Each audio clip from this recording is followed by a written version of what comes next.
This is James Arnold Taylor, voice of Obi-Wan Kenobi. Welcome to a more civilized podcast. This is the podcast you're looking for. You may not go about your business. Stay here, listen, and then move along. Hey, Star Wars fans. It's Skylar. And Chris. And I'm Ross. Hey everybody. How you doing? What's up? I don't know. Just give them a moment. I'm sure they'll respond any second. Yeah. Yep. Hey, in their heads. How are you guys? Sure. Is everything okay? How's your mom? My thought was, now I'm ready for this. Don't know why Ross is interested in all your moms, but Yeah, but he is apparently. So let Ross know in the Facebook group or on Twitter. Oh, shoot. Let's just get going. Ross, do the news. The newsy news. Is that the news that I should be doing? You all should know. I had a nice moment before this episode began where my Google Doc was apparently not updating properly.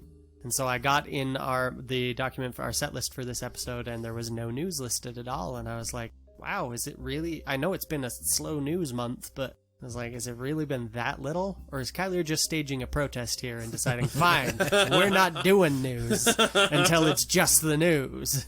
Sadly, that was not the case. Such a hostile takeover. Hey, I that's the way guess. to get it done. That's how the Empire operates. That is actually Empire operates. Yeah. Hostile takeovers. So, Comply. in the news this week, we have new promotional. He already said news. I did already say the news. I thought you were complying. Nope. Dang it. Never. Ross. We have some new promotional He's images. a rebel. What? He is. I said he's a rebel. He rebels. That's right. I rebel. We have some new promotional material. Yes, we do. I was waiting for another interruption. Yeah, I but, know. No, I'm good. Okay, good. All right. We got it out of our system. Oh, wait, apparently not. See? There it is. And we're going to break the mics. No, we're just going to Bump it. create some ambient noise. Yeah. Wow. Who's tired? Are you tired? I'm a tired. little tired. It is like 5 Anyway. o'clock in the evening. I'm exhausted. It's bedtime. On a Saturday, no less. We have new promotional material for The Mandalorian. They have released some... Now, which Mandalorian is this? Is this It's Boba the Fett or Mandalorian. The The Mandalorian. Yeah. The one Okay. that we don't have a name for yet, other than The. The. That's his first name is The, last name Mandalorian. His middle name is actually Quincy, but he doesn't like that. Yeah, The Quincy well, yeah. Mandalorian. Yep. There's just a couple of shots. It's one looks like kind of an announcement poster. Well, I don't know. Yeah, like it's a little stylized almost. Yeah, So, shot yeah. of the Mandalorian facing the... Facing the camera, and he's with got his some helmet on. splotches behind him that could be dirt and blood, stylized blood and stuff. But it's cool. And then there's one of IG-11, because it's not IG-88 that we're getting in the Mandalorian. Yeah, like we all I guess thought. that's a news item in and of itself Yeah. right there. So, Because everybody thought it was IG-88. Yeah. It's just an IG model of a assassin. Apparently an older model? Well, just 77 earlier on the production line. Yeah, they're going with kind of the Xbox name, or the Xbox Yeah. Windows sort of thing, where it's just Exactly. like, yeah, we had Xbox We had 360, 1. yeah. Well, And they then- couldn't count higher than 360 because they had to start over. See, that's how it goes. Right, yeah, I see. And then the final shot is more of just a head and torso shot again of the Mandalorian. Still looking looks good, though. towards you, the camera. And I'm now Or- noticing there's just a little bit more like detail in his mask that I hadn't before. Just the bottom, where would be the chin, is just a little bit different. Than what, I'm which also is going to interesting. float this. It could be IG3, and that's just binary. Where's the other 6 digits? No, 1-1 is Yeah, 3. binary. But binary codes Well, it's are not binary codes. in it's just sets of binary. 8. So you have two digits of 8 that you need. Stop to make any exposing one. my lack of knowledge of binary. Come Ross. on, man. Ross, why you gotta be so smart? Dang it. Yeah, as soon as Ross is like, the other 6 numbers, I'm like, no, I get it. 1-1, that's 3. And then he's like, no, you're all a bunch of idiots. Yeah, Oh, right. yeah. You have to have 8 digits. I for was one trying to binary. just fly through it like, oh yeah, of course I didn't. No, dang it, he wouldn't let me. That's right. I am the podcast. Excuse Now. me? I've just taken it from you. Speaking It's of, treason then. speaking of, we have shirts, guys. We do. We do Self-plug. indeed. Yeah. What, we got adequate, #adequate in there. We do. Well, and we also have Chris as I am the podcast. Yeah, Yes. that was Which, a by the really way- cool one. Do you know which picture I took? Oh, I know exactly Okay. which picture you took. You Yeah. took that from my sexy straight hair picture. Yes. Yep. Yes. I laughed my head off when when I saw that you had chosen that picture. I was just like, Ross, did you creepily hunt through my Facebook photos and remove the sexy face photo of me with my long straight hair? Well, see, that's the thing, though, is that it works so much better because the face could be taken as a kind of a glare in the medium. But also, the way the hair was already actually made a falling over your head looked vaguely like a cloak. And so I was like, you know what? I'll just have to fill in some things here and there, and there we've got it. So yeah, if you feel like you like us well enough that you'd like If to you be want- publicly associated If you with want us, my face on your chest, you can now make that happen. Yes. And it is actually Chris. When Yep, you, it's when not you even look an at it. inappropriate thing, just my picture on a shirt. Yep, it's true. Anyway, so there's a self-plug news. Back onto the real newsy news. We have a little more You news faked about... us out by not doing it earlier. Just keep you on your toes. We have a little more drama that's being stirred up from comments Daisy Ridley has made, which All the shouldn't same be comments. drama. Yeah, same Quote, set of comments as mix. last week. But Yeah. So, Daisy Ridley was on an interview with Looks Like USA Today. She said, "I wasn't surprised, no. Oh, what is the Well, let's see, headline? the headline what does the first headline that we say? found here. Because it's ridiculous. Well, I kind of feel like I wanted to read the actual quotes first and then the headline so we could see how stupid it was. But no, lead them into the trap just like I was. okay, so the headline is Daisy Ridley, Star Wars: The Last Jedi backlash was fair. Yeah. In quotation marks. So I read this headline and I'm like, oh, I would love for this to be true. I would love for one of the main actors to come out and be like, yeah, Last Jedi was a piece of garbage. But I know that there's no way they're going to actually say that. So I clicked on the headline because I'm a sucker. And clickbait that's what gotcha, that man. that's what that headline was for. Yep. So she goes on to say, well, she actually says, this is how it goes, "I wasn't surprised, no. It's just a different thing," she told the outlet when asked about the disappointing. "Everyone's going to have an opinion now anyway on the internet, but I also think it's fair. Though, let's see. So there we go. The actual wording that she says, and Chris, correct me if I'm grammatically incorrect here, but the "it" that is fair is the fact that people have opinions Yeah. Seems on like the it. internet. Not that those opinions are necessarily correct or that the backlash was fair, because she says it's on the internet, people have opinions, and I think that's fair. Grammatically speaking, that "it" is going to refer She to like seems the to be last... saying you didn't like it, and you know what? That's fair. People don't like things, and you're all welcome to do that. Yes. Yep. So she goes on to say, "If people hold something incredibly dear and think they know how it should be and it's not like that, it's fair for people to think they were done wrong. It doesn't mean they were, ultimately. Ryan's a filmmaker, and one person can't dictate how a film is supposed to be, but freedom of expression, sure." Yeah. So the headline is basically saying the opposite of what she actually said. Yep. I'd be, actually, if I were Daisy Ridley, I'd be pretty unhappy with that headline. Welcome and- to the media. And basically everything that's been said about things that she said recently Yeah. have been completely way off Like, base. yeah, it's So. pretty ridiculous. And you know, she's already jumped off social media. but but to so blatantly misrepresent what you said, because that headline is literally the opposite of the thing that she just said. Yeah. Yep. And they're attributing that opposite meaning to her. Like, that's Yep. just unbelievable. Well, as long as Lucasfilm doesn't go all David Prowse on her, we should be fine. Yeah, for reals. Way to call back, Chris. Way to call back. If you'd like to know what the heck Chris is talking about, go listen to our I Am Your Father episode. episode, It's a couple yeah. weeks ago. I will link to those photos in our liner notes, but I'm sure that by this point, if you're part of our Facebook group, somebody's already shared them on there. Yeah, in the no last kidding. week Probably and a half. Caleb or fetching Steven. Gosh. We should check. Hold Steven on. is quite fetching. I'm just checking to see if they are See there if they already. already have. Yeah, good odds on that. Yeah. When I pulled it up, I was like, wait, is this really? This is 2 days old. Have I not seen this already?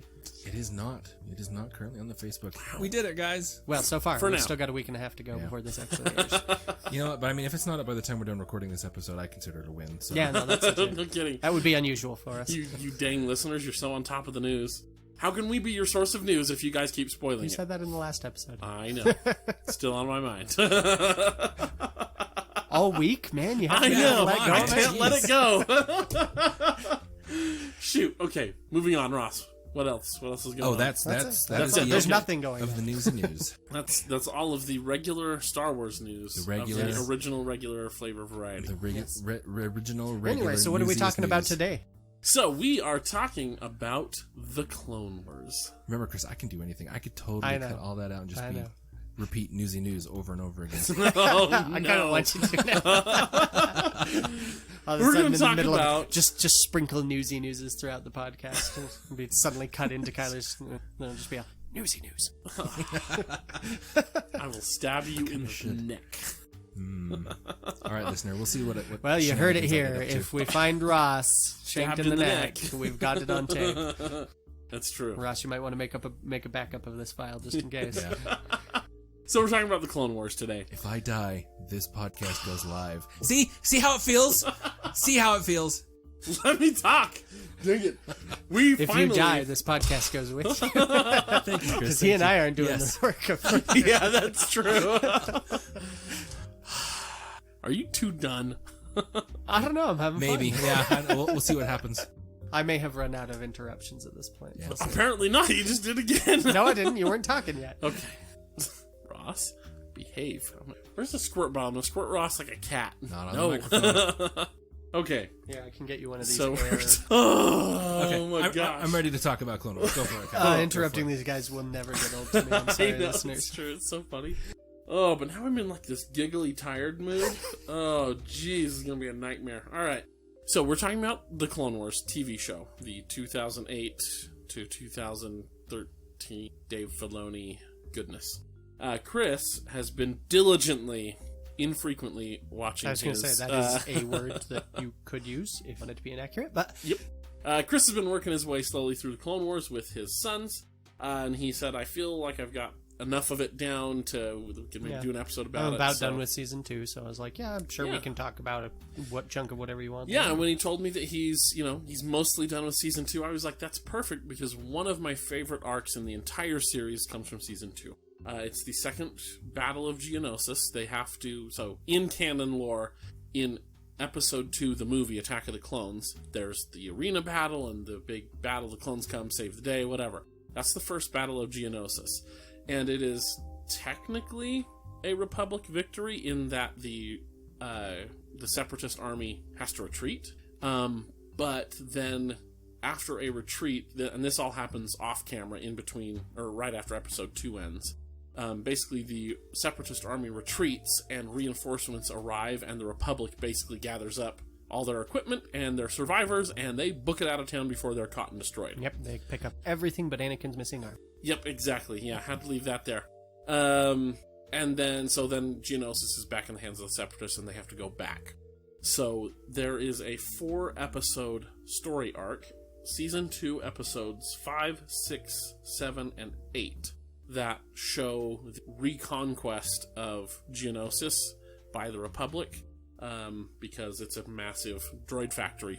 Like, there are several massive hives, Geonosian hives, that are producing battle droids and stuff, so the Republic needs to take it. So, episode 2.4 is where the Republic gets intel that, hey, Geonosis has, like, rebuilt their battle droid factories or whatever, you need to go get it, whatever, it's your MacGuffin. By which we mean that Padme flirts her way in Mayshire. Yeah. Much Quite to Anakin's consternation. Awkwardly. Yes, it is very awkward. It's more awkward for me to watch Anakin be that lame about it. And Yeah. it's just like, oh, come on, dude. I know you're supposed to turn into the bad guy, but So if Come on. you've never seen the Clone Wars, you can skip 204, you're not going to miss much. If you've never seen the Clone Wars, though, starting with episode 2.5 would not be a bad choice. It's got good action, all this kind of stuff. The episode is called Landing at Point Rain.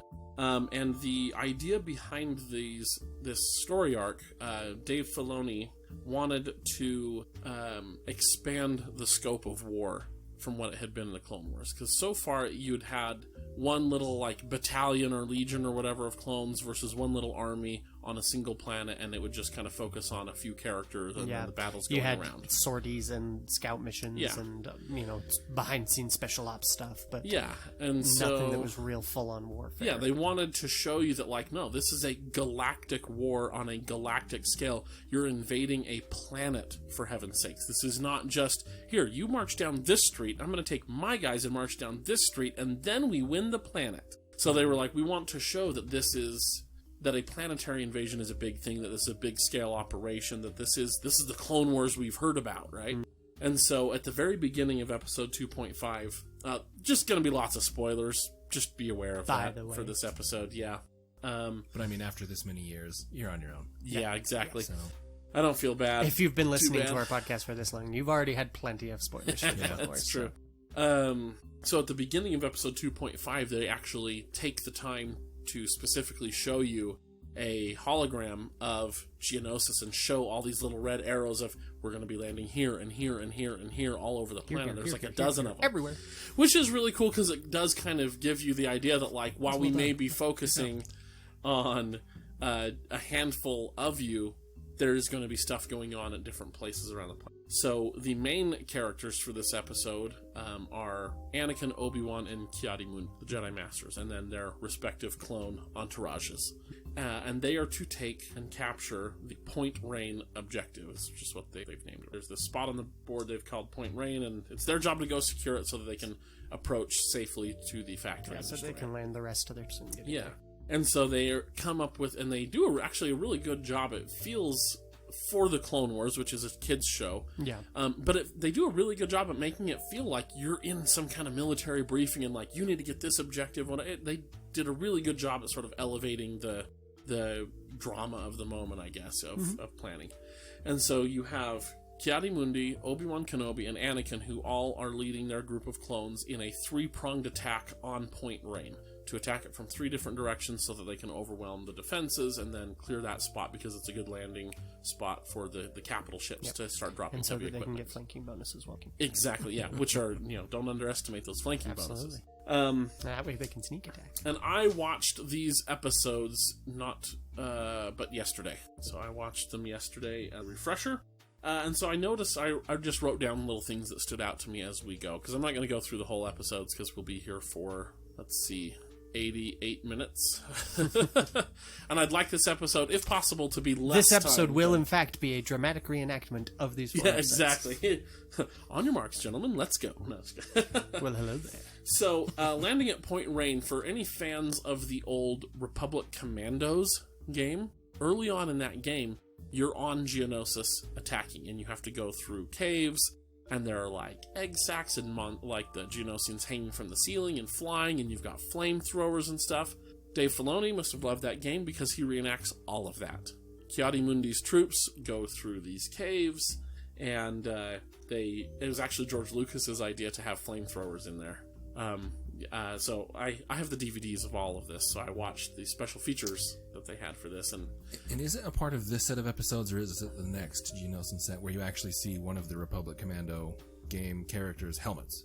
Like someone picks it up and it's one of their... Yeah, so there are several clones with Ki-Adi-Mundi whose helmets are of that style.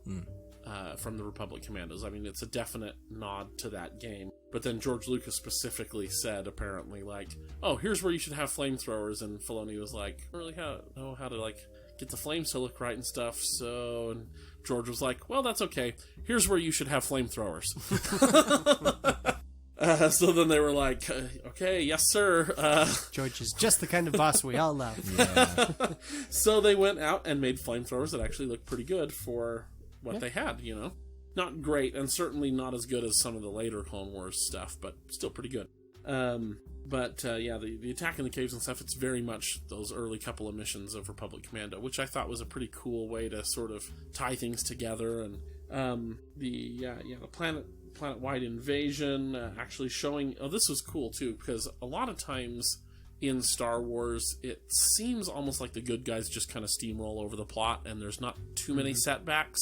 And what setbacks there aren't really setting them back very much, But in landing at Point Rain, things start to go poorly for the Republic almost immediately. That is my favorite thing about this episode. Yeah. Is just it is rough quarters, and you feel like it's rough. Like, Yeah. you can tell. Planes are getting, or the LAATs are getting shot out of the sky left and right. Obi-Wan crashes, Ki-Adi-Mundi, Obi-Wan hurts his arm or something like that when he crashes. He has to get Obi-Wan has to get rescued by his clones because he's incapacitated and stuff. It's and they're besieged, and because weren't they the only ones to make it to the proper landing point? Yeah. So they're besieged while Anakin and Yeah, and so Obi-Wan are Obi-Wan's trying to like, get where to is him. everybody? We need help. We need reinforcements. And everybody else is like, well, we didn't make it. We got shot down early. So hold out, please. Well, isn't Kiadi-Mundi's group, aren't they out of communication for basically the entire... Yeah, because good they're chunk of stuck it, in these just like, caves. we have no idea what happened to Master Mundi. So. Yeah. Yeah. And, like, all the Jedi are, like, super dirty and, like, scuffed up and stuff. And it just... I love that because they show you, like, this is war. Like, the Jedi are not invincible. They're not invulnerable. Like, Jedi are going to get hurt. People, like, not everybody's going to make it, you know? They do all They make it. they do, yeah. And I was thinking about that, too. Like, because we know Obi-Wan makes it, it does lessen some of... And, like, Kiadi-Mundi and somewhat, stuff. but I mean... But I like that they showed that the Jedi can still get hurt. Yeah. You know, and that... I enjoy that they made, that it's not the good guys steamrolling, like you said. That's a good way of And putting another it. This thing- is a difficult operation, and feel how difficult it is, even if you're not that concerned that they do. Yeah. And another thing, too, that I thought made it feel more real, and again, just props to Filoni for pretty much all of his choices in this story arc, is Obi-Wan radios up to the Republic cruisers in orbit. And it's like, hey, you know, things are like, we're kind of okay, we're pinned down. If you could just send some air support, that'd be super great, though. And you see Admiral Yularen, and it shows his command bridge, and you can see a huge, like, dogfight happening outside his command bridge. And he's like, nope, sorry, I cannot spare a single fighter right now. I'm really sorry. And they're they're like, a single square. yeah, exactly. And Obi-Wan actually counters, and he's like, well, but I really need it. And Yularen says, I'm sorry, I have a planetary invasion that I am managing from this bridge. If I take resources from somewhere else, it could jeopardize the entire invasion, so you're gonna have to deal with it. And I was like, dang, Suck it up, I Kenobi. forgot how cool this episode is, that he's just like, no, this, in a real war, your resources are strained. You can't always have everything line up exactly like you want. You can't have air support exactly when you want. Sometimes you gotta just deal with it. And, you know, so clones are starting to die more and more because they don't have necessary air support. And it's just awesome. It feels so real and good. That's why I love these episodes, is I'm like, you guys have really kicked it up a notch and really hit your goals with this episode and what it was wanting to. It's cool they sort of circle the wagons, so to speak. They get their ATTEs in a circle, because even once they're disabled and they fall down, they're still providing cover.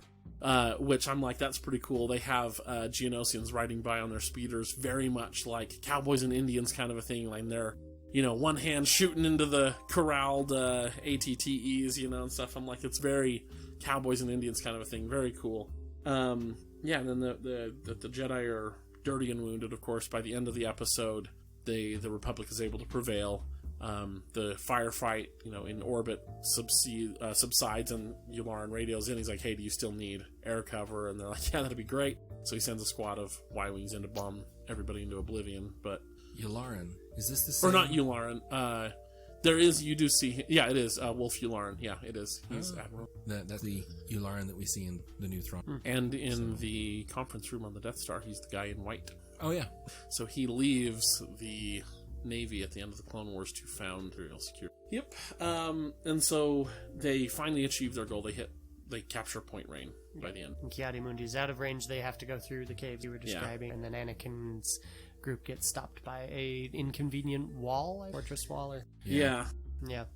There's a big wall, which they knew was there anyway, but they had to destroy it to like get past it or something. To Well, open it was the way. basically like, it was like, well, Obi-Wan needs us, so we got to go through there. Yeah.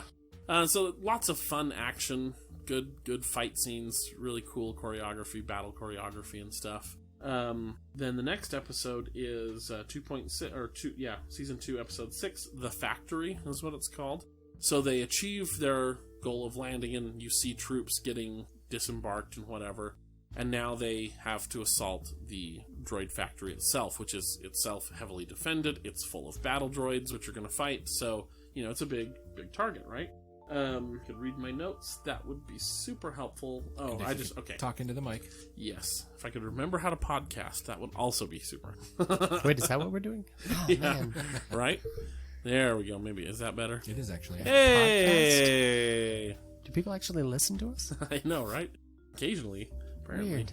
Occasionally people stumble in and have to click around a bit before they get out. I see. That's where our downloads come from.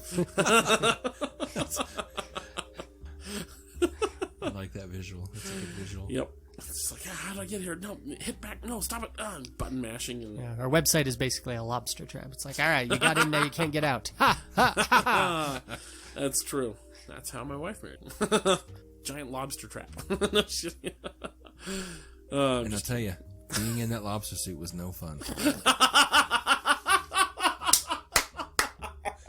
Oh my gosh. I don't even know what that means.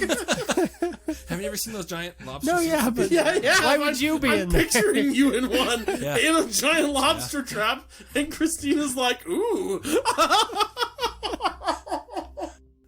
I envisioned it more running from the lobster than you were there to be the hero. I feel like that's a plan that you and I would make. Oh, dear. Ross, for Halloween, please be a giant lobster in a lobster trap. Holy crap. Oh. And then you can just say, it's a trap. It's a trap. That's right. Oh boy. Okay. Oh, for reals. Back on track now. So, my notes that I can barely read.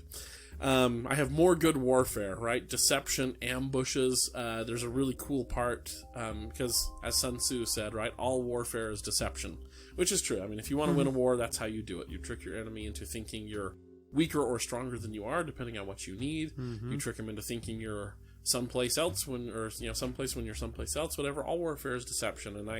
And the Republic is marching like through this kind of like Goblin Valley desert, little trail to get to the factory, and then it cuts away to the factory, and you see Poggle the Lesser, the leader of the Geonosians, and he's kind of like, oh, good, they're almost in our trap. And I'd completely forgotten about this. I'm like, what is he talking about? Because I remembered some other things that's in the episode, and then it cuts back to the clones, and turns out like on all these little natural rock spires and stuff, the Geonosians have like tunneled into them, and they're waiting in there, and when the army gets past them, then they just jump out of these little things like a little hornet's nest and just surround them, start shooting them. Total ambush, and I'm like, this is so great that you're showing like actual military principles here in your kids show. It's just great. So props to them.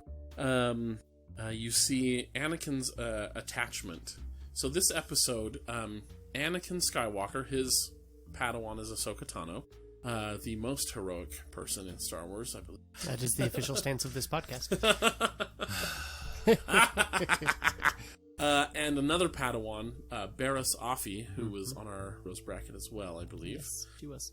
Her master is Luminara Unduli. Both Luminara Unduli and Barriss Offee appear in the appear in Episode 2, Attack of the Clones, in the arena battle, which is pretty impressive. Real quick and kind of in the back, but they're Yep. there. Yeah. But I they're remember there. seeing Luminara. I didn't know the Barriss was there too. She's That's there cool. as well. Again, it's like, oh, Blink you're and there you for miss 3 it, frames. yeah. Okay. And actually, I think you can see Luminara real well, but Barriss was... Yeah, Barriss is Luminara is very pretty quick. Yeah. Yeah, she's got like a really cool like lightsaber flare as she like draws her lightsaber or whatever. But the plan is Luminara has had Barriss commit to memory the tunnel layout of this factory that the Republic somehow has Acquired. access to. Sure. Yeah. And so the idea is that Anakin and Luminara and the clones will keep the factory and its defenses occupied, while Ahsoka and Barriss tunnel into the bottom and plant explosives. So there's this big ravine there, so they go down the ravine, cut into the tunnels from there. And Yeah. sneak. Yeah, and so it's like, okay, that's a pretty good plan, and things, they succeed, technically, the Padawans succeed, set the charges, blow things, but they end up trapped inside. The factory collapses around them, and they're trapped inside. And Anakin starts really freaking out, and he's like, oh my gosh, it's Ahsoka, everybody needs to get in here, we need to rescue her, Barriss too, all that and stuff, and Luminara's kind of like, calm down, Skywalker, because...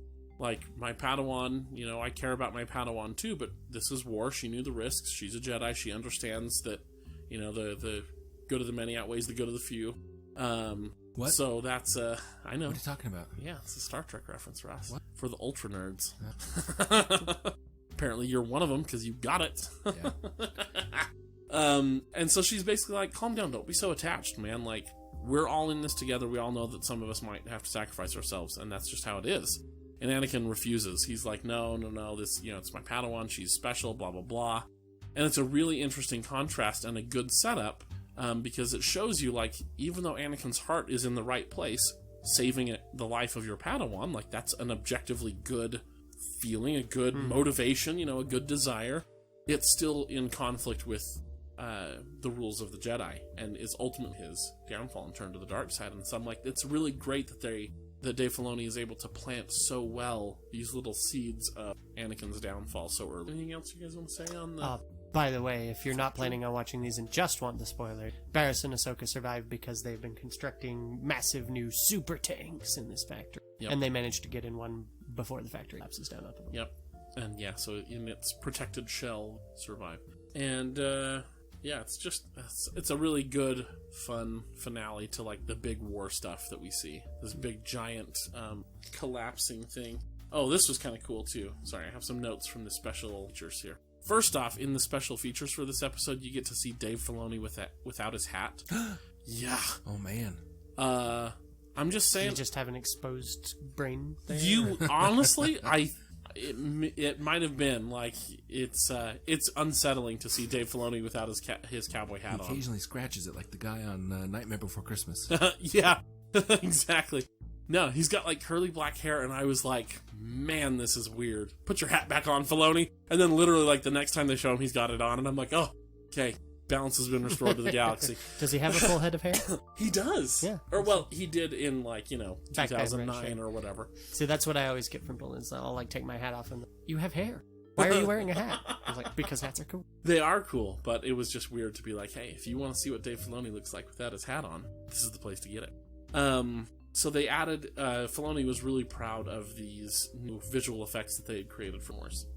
Shaking explosions is what I wrote down. That's the best way to describe it. That they said, like when you're watching like a real like AAA movie in theaters, some big war movie and there's explosions, you feel it in your chair. Mm-hmm. You feel the rumble of the cameras shaking and all this kind of stuff. So it really feels like a large explosion. He said we hadn't really done that before. So they actually did add like a camera jiggle to some of the big explosions in these 2 episodes.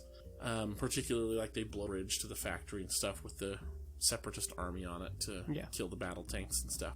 And it's like, that's something, it's a little something that you don't notice when you're watching the episode. But then when they show you and point it out, it's kind of like, oh yeah, you guys haven't been doing that. Oh man, it is a lot better.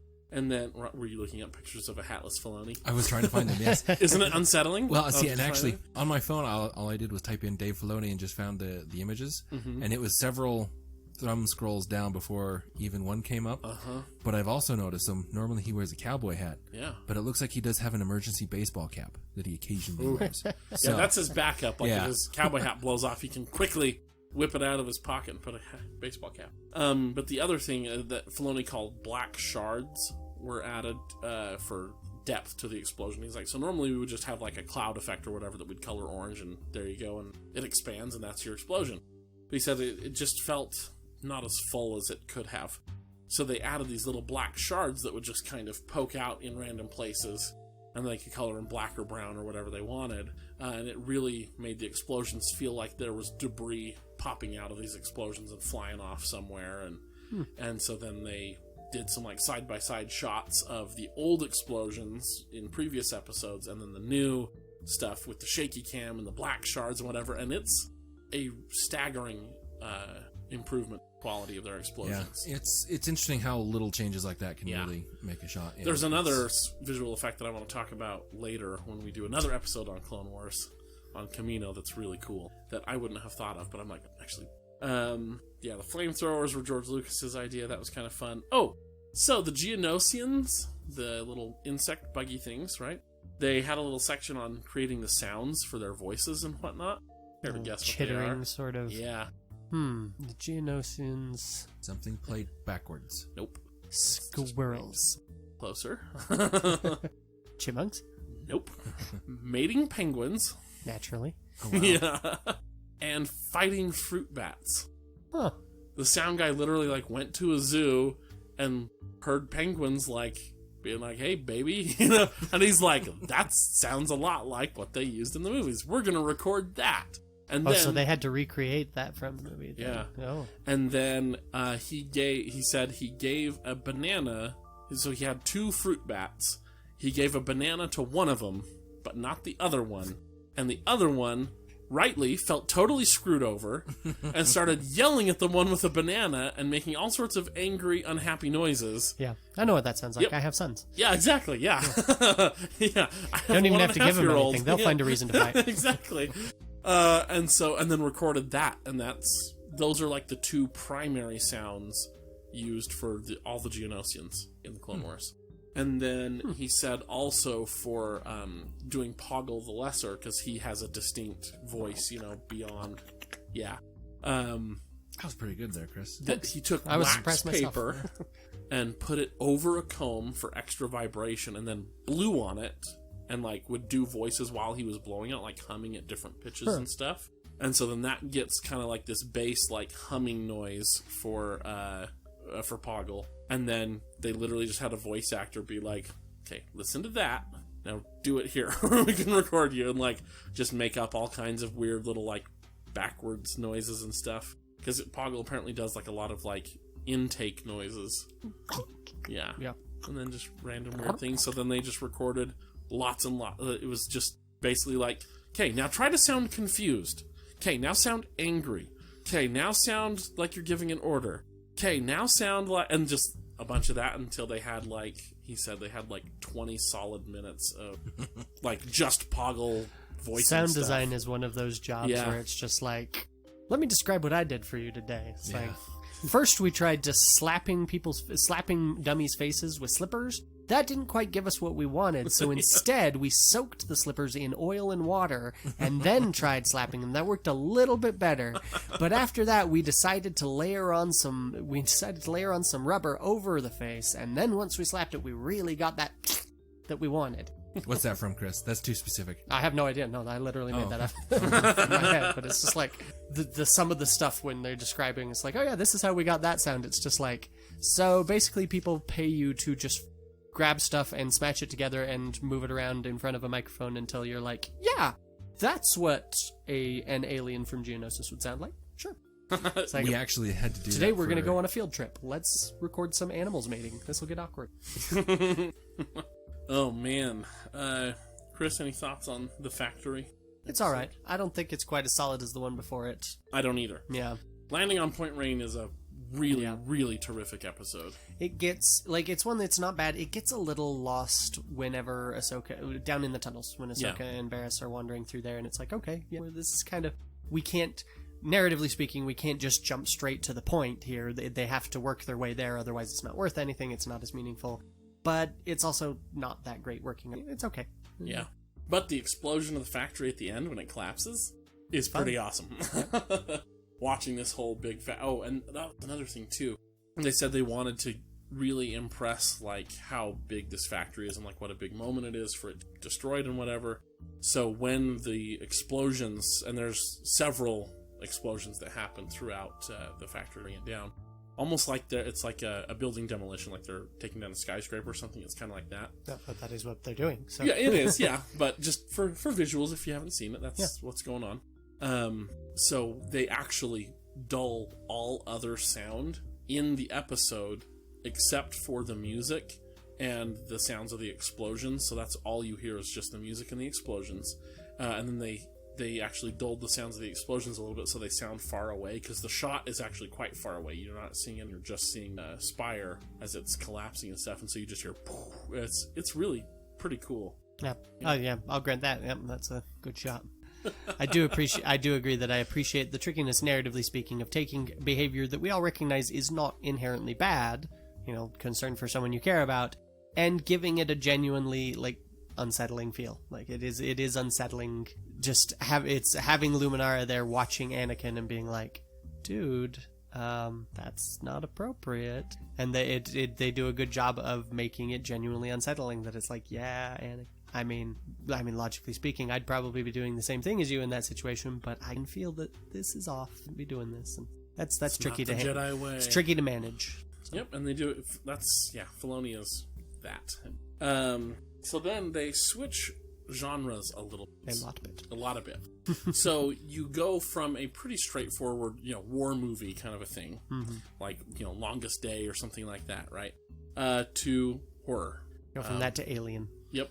to Alien or like Invasion of the Body Snatchers or something like that, Brain Invaders. So episode 2.7, or season 2, episode 7, is called Legacy of Horror. No, it's right there in the title. Yep, right there. So in this episode, Luminara is chasing down Poggle. Poggle escapes the destruction of the factory. Poggle the Lesser. With, yes. Not to be confused with a bunch his of brother, treasure and... Poggle the Even Lesser. Poggle the Adequate. That is pretty lesser. But yeah, Poggle escapes with a bunch of treasure and credits and things like that, and he's going somewhere. They don't know. And so Luminara says, hey, like, I'm tracking Poggle's signal, so I gotta go, bye. And she takes off, and she and a couple of clones are going after him. And he goes to some temple. It has a name, but I can't remember what it's called. Some temple on Geonosis. The Grand Temple. Yeah. Some temple that's important to the Geonosians. All right. So they get there, and then, dun, dun, dun! Luminara's communications are cut off. They don't know what happened. So, and there's this big, giant sandstorm that's happening, which, again, Filoni was like, this is a real technical challenge, trying to come up with this, make it look good, to have... It's not so that it's, again, it feels more real, right? It's not just your sentient enemy that you have to contend with, but sometimes the environment turns against you. Like, the sandstorm appeared out of nowhere. Luminara, I think she says, like, either, like, she thinks she can beat the sandstorm or that she just has to deal with it anyway. I think it's more of a, it's gotta chase him down, exactly so I can't let this stop me. But it's like, that's really cool that they acknowledge that, the environment's out there. It's got to happen anyway, and sometimes your fighting conditions are not ideal. So, spoiler alert, sometimes things aren't going your way. And so that's pretty cool, and they do a really good job with the sandstorm at making it feel and sound real. Although I was watching it, and I'm like, okay, so you put goggles on Luminara and Dooley, smart, but boy, that would just be choking. She needs some sort of, like, face mask, which she didn't have, but, whatever. Maybe she used the Force to make, like, an air bubble. But anyway, that was just cool to see the environment as obstacle.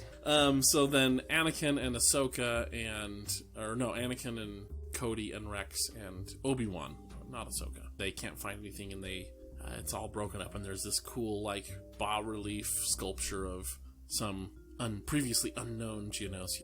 And Obi-Wan's like, oh, well, it's probably their queen that's rumored. Okay, cool. Which, honestly, it's like, it makes sense. They're insects, right? And hive insects. Yeah, insectoid. So it would make sense that there's... So then they go down through these tunnels, and they meet literal zombies.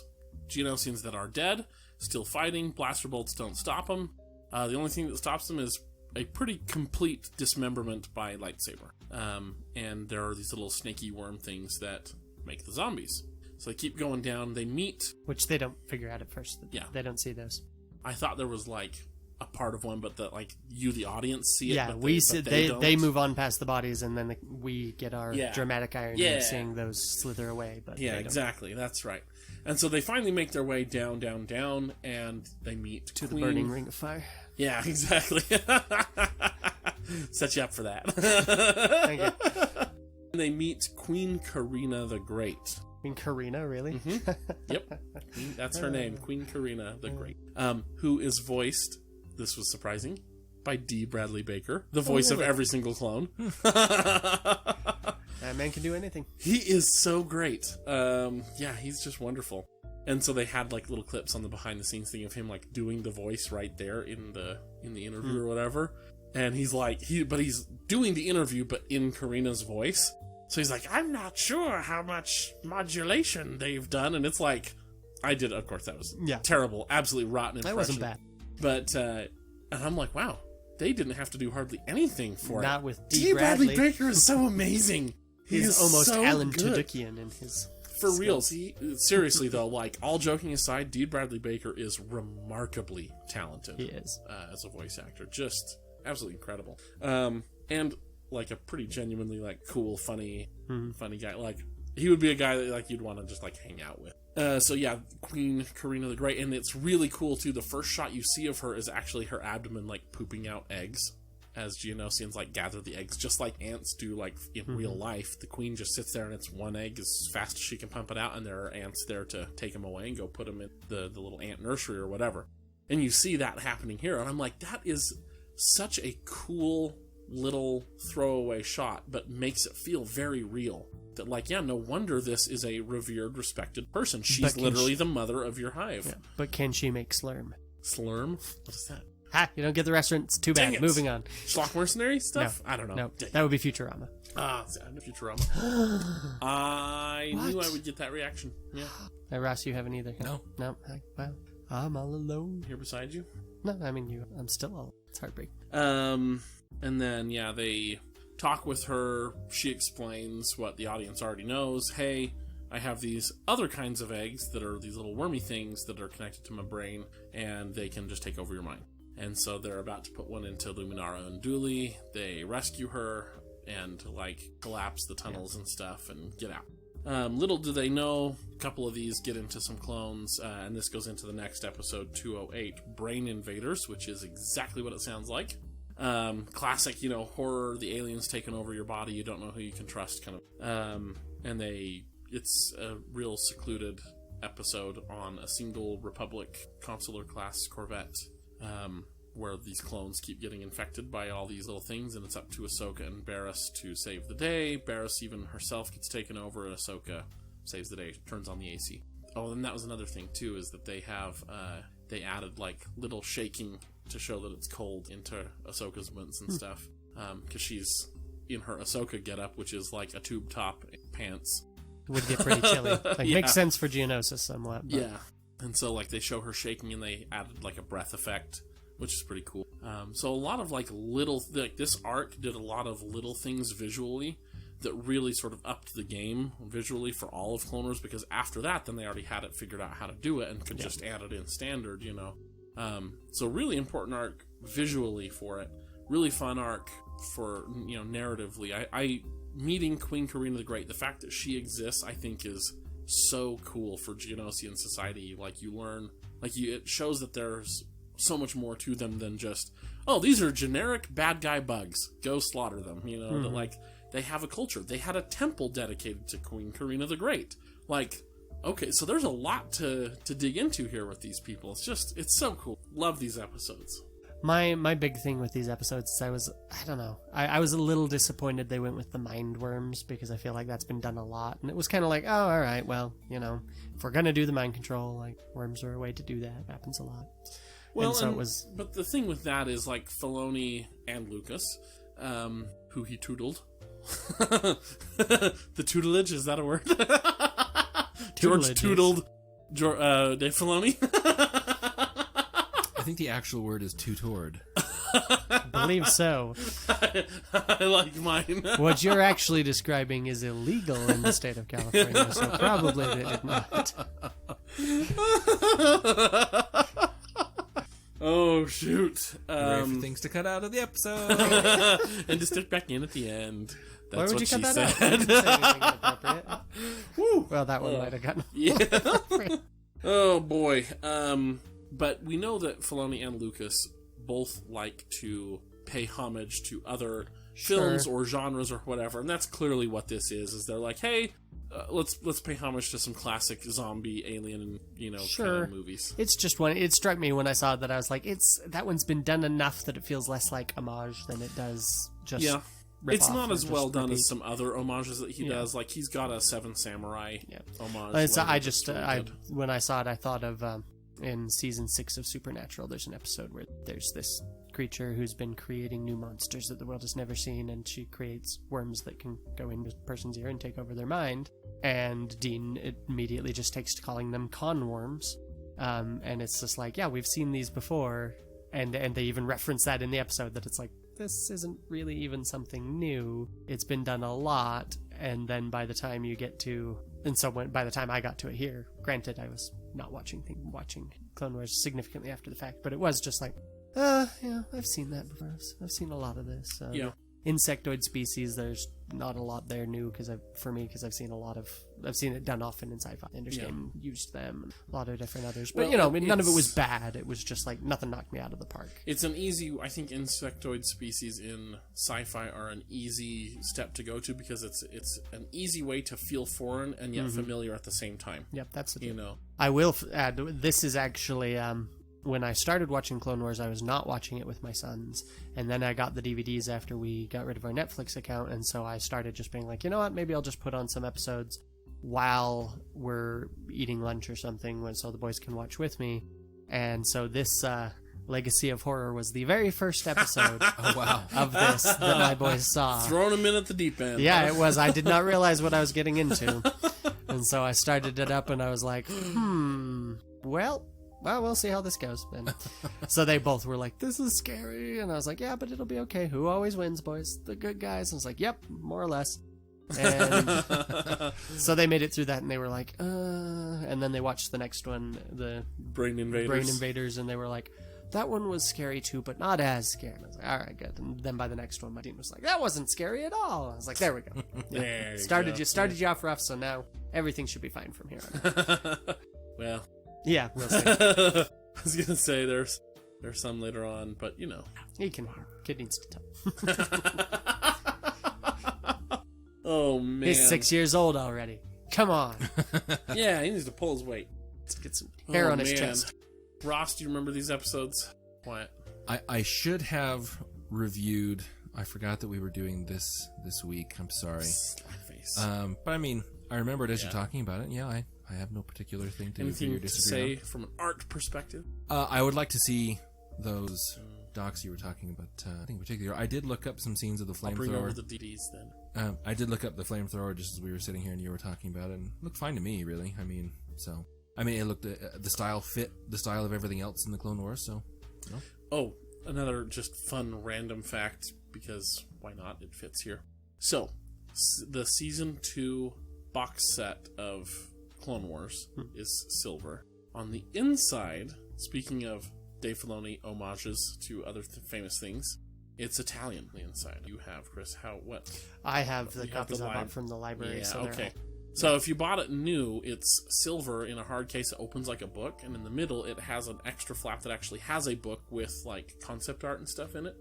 But it says Il Brutto, Il Bello, and Il Buono, Il Brutto, La Bella, which is an homage to the good, the bad, and the ugly, the spaghetti western, because it's Cad Bane, Anakin, and Ahsoka. So Anakin's the good, Cad Bane's the ugly. Well, because it's different in Italian, but Yeah. anyway. But I thought that was kind of funny that it's all that was so just that little teeny Western homage for reference whoever Italian whoever bought it. Western. Yep. Some people have them space cowboys. Spaghetti Western though, because Good, Bad, and the Ugly was directed by. There you go. It was a fun little tidbit for you listeners. Now you can wow friends and dazzle them at parties. Which now all of a sudden Dave Filoni more sense by wearing a cowboy hat all the time.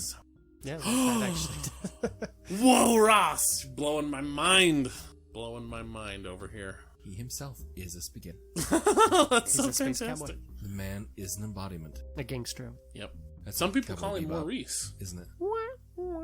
When he speaks of the pompadour, Ross has no idea what we're talking Not a about.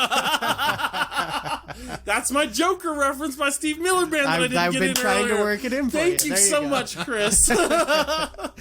Well, Ross is a sinner. Wait. No, I think I know this one. Lost it. You're a grinner. Something. All right.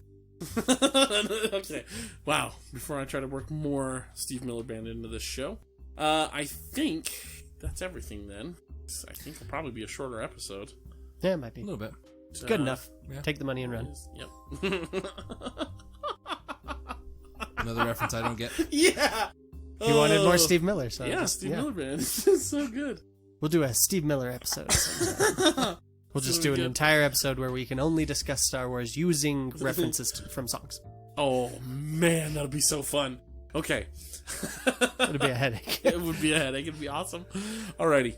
Oh man, I have an idea how we can. Okay, that's for after. But follow us on Twitter and let me know what you liked about these episodes. If anything, of course. What? If anything, of course. Oh, shut your mouth. Hey, I'm just saying. And then also join our. I thought you meant our episodes. So, of course they're gonna like Yeah, something. no, from that. yeah. From these episodes of Clone Wars, Okay. I don't expect anybody to actually like our episodes. Okay, Yeah, okay, no. that makes more sense. My expectations are realistic, Chris.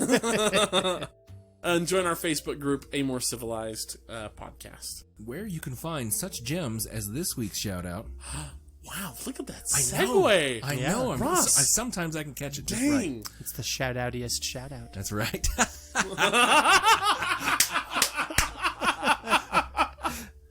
That might become a thing now, Don't Chris. do it, I man. mean, That's a lot more of a mouthful than Newsy News. it doesn't matter.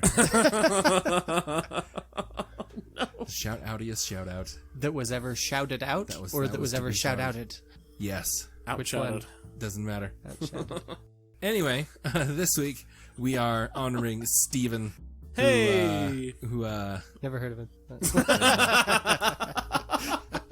and this was with him agreeing with you on our pitch show, agreeing with the two of you, and how I said, ABC needs to redo the Christmas special. Oh, I love how in unison you guys are with that one.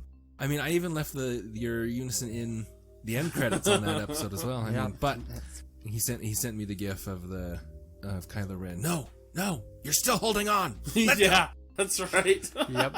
So I will do my best, Steven. I will do my best. Anyway, other than that, you can speak with me on Twitter at Mr_Arstar. Yep. Please let us know on Facebook or Twitter if there's any topics you'd like to hear us cover. We would love to cover them. Okay, I'm gonna do it, but I need you two to just go with me on this one. Just get ready to say always. I make no promises. Just get ready to say it. Okay, Chris, just say always, alright? You ready? Hey, Ross. I cannot put my stamp of approval on that. You forget my ultimate power. That's the ending. I'm not doing a real one. That's fine. I can Thank cut you one all out of for another. thank you all for listening. May the force be with you. Always. I'm Anna Graves, and thank you for listening to a more civilized podcast.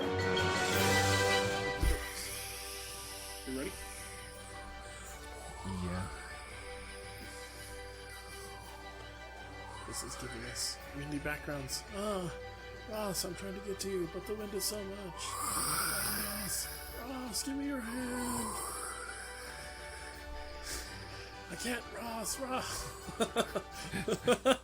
Ross, meanwhile, is sitting in his house playing PlayStation with the headphones in.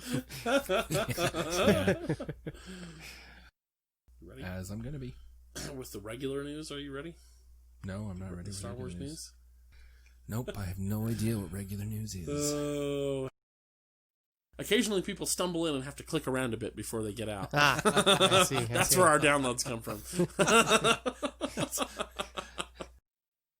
was trying to work in the Joker Steve Miller reference and it just wasn't working. Dang it. It's the shout-outiest shout-out. That's right.